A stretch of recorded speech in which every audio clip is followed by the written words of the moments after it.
Other news that we're following tonight, a top story. We're digging into a bombshell report from a Jacksonville City Council committee. The new report slams Mayor Lenny Curry's administration for years of alleged involvement in the failed privatization of JEA. On your sides, David Jones is joining us live tonight at City Hall. And David, this report makes some serious accusations. Anthony, this 138-page report is the culmination of a year of work by this committee, which ran alongside a concurrent and still ongoing federal grand jury investigation into the JEA debacle. Mayor Lenny Curry today slamming the report and its findings before he even read it. But the committee's findings, without a doubt, could have serious implications for the administration ahead of a potential vote on Lot J later this week.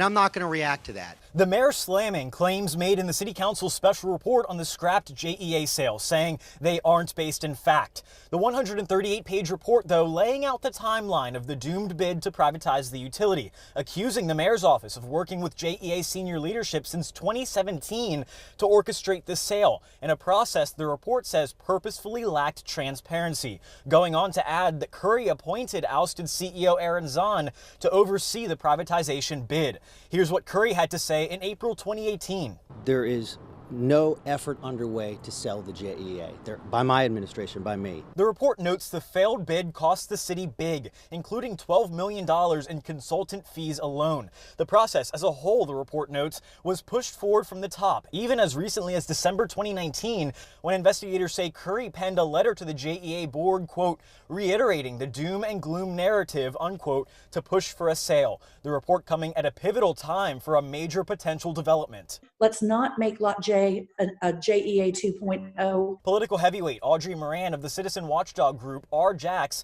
comparing the mayor's office's alleged involvement in JEA to how the office negotiated the proposed Lot J development with Shad Khan's team. The themes continue.